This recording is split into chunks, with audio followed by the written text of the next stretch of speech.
environmental. All right, he's had many since then. So I worked with the late, great Congressman John Lewis. Oh my gosh, what a hero, an icon, one of the pantheon of great American heroes. I was in the Senate at that time, and Congressman John Lewis was representing his district in Atlanta in the House of Representatives, and he and I all co-authored the first environmental justice legislation. And when we introduced it, we had hearings to try to build the case. And the first witness we had was Dr. Robert Bullard, who came and educated everybody that was in that hearing room. Now, I have to tell you that we were not able to get a majority of votes in the House and Senate to pass that legislation. However, as luck would have it, of course, you know the old saying from the football coach, the harder I work, the luckier I get. As luck would have it, I got into the White House as vice president, and I talked to President Bill Clinton about it, and I said, look, John Lewis and I tried to pass this legislation. John nominated me for vice president in the Democratic Convention that year, by the way. But after I got in there, I talked to then President Clinton, and we drafted for him an executive order that took all the provisions of that law that we weren't able to get passed in the Congress, and President Clinton signed it, and that became and remains today the principal legal authority to pursue environmental justice in the United States of America. And it became a model for many other countries who took it as the template for how they were going to pursue environmental justice. Now, we've come a long way, but we have a much longer way to go, because there are communities all across the U.S., all across Africa, all across Europe, every continent, where the pollution is dumped on communities that have been deprived of the political and economic power to resist and hold off the pollution. You know the story. This group includes so many activists who have won great victories, and I salute you. I want to tell you a brief story about Memphis, Tennessee. Just last year, they wanted to bring a big, high-pressure oil pipeline from the Permian Basin, oil fields and gas fields in Texas, and bring it from west to east, right across Memphis, Tennessee. And where did they put the path of that pipeline? Well, you can guess. They snaked it through a 97% black community. And the community is called Boxtown. Boxtown was a freedmen's community. And the population is 97% black today and low income. And they are suffering the burden of excess pollution. And they wanted to put it right through that community and directly over the Memphis Aquifer. The Memphis Aquifer is an underground fresh water reservoir, and Memphis is the largest city in North America that gets 100% of its drinking water from an underground aquifer. And they have what they call an extraction zone, which is where the clay lining that protects the aquifer from activities on the surface has already been breached, so they can pull the water up to get access to drinking. And there's several of them. But they took it right through, they were going to take it right through the extraction zone that was serving the black community. And I drove my van, it was during the pandemic, so I drove my camper van to Memphis, and I parked it in the parking lot of Graceland, and got up, a true story, and got up the next morning, went out and made the speech out there, and I called it, "This is a reckless, racist ripoff." It's reckless because it threatens the drinking water and the health of the community. It's racist because it's aimed at a minority black community. And it's a ripoff because this oil company gets the benefits, and all of the risk and all of the damage is put onto the people. A reckless, racist rip-off. Now, the good news is, I'm telling this story in a way that sort of implies I deserve the credit for killing this thing, and that's not the truth. It's a little tiny bit of the truth. But the real credit for it came from the young black activists in the community. They started organizing, and they went door to door, and they had rallies, and they had church services and concerts, and they raised such an effective protest that the entire community of Memphis was convinced, and they said, no, we're going to stop this thing. And they stopped it dead in its tracks, and it was a great victory. But, as Mr. Harvey used to say, here's the rest of the story.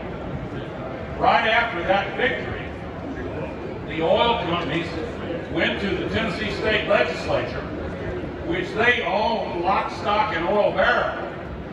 And they got them to pass a new law that says from now on forward, no community anywhere in the state of Tennessee can block any fossil fuel infrastructure project, because their legacy and network of political influence and financial influence is such that when they say to some of these state governments, jump, the state government says, yes sir, how high you want me to jump? And they are just owned by it. And that is the case in communities all around the world. And so we've got to change that. We've got to change it. You know, when I made a speech here on Monday, I quoted the famous phrase from Abraham Lincoln, where he said, the occasion is piled high with difficulty, and we must rise with the occasion. As our case is new, we must think anew and act anew. We must disenthrall ourselves, and then we will save our country. Those words have moved me and so many others, in my case, since I first read them.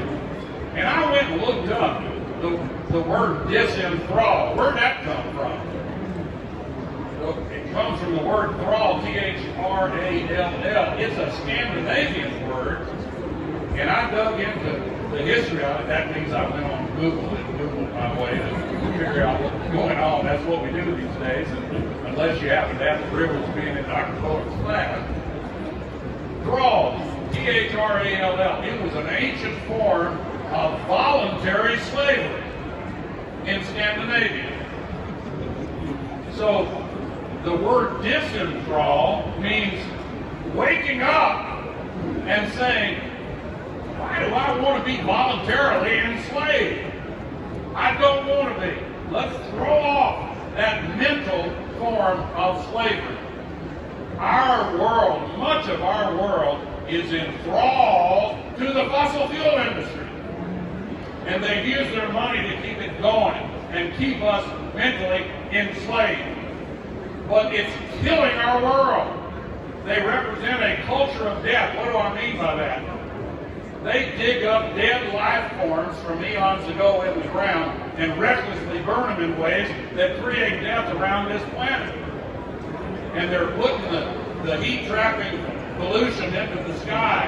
And the sky is just this very thin shell around the planet. If you could drive a car straight up in the air at interstate highway speeds, you get to the top of it in 5 minutes. That's how thin it is. And all the global warming pollution people owe you.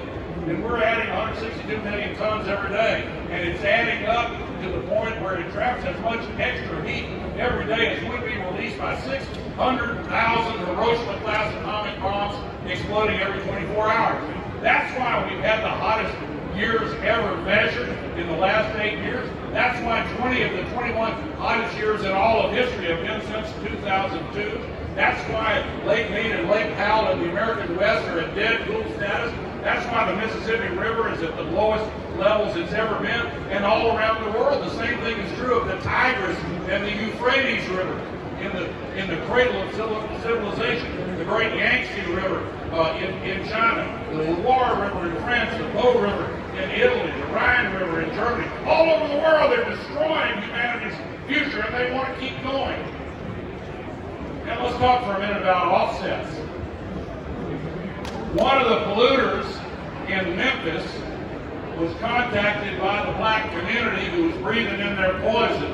And they said, we read the newspaper where you have made a commitment to net zero. When are we going to be able to stop breathing your pollution? Because of course they're downwind from it. And they said, oh no, we're going to meet our commitment by planting trees in Bolivia, so we're good. Offsets. Well, maybe they have a small role to play, very small.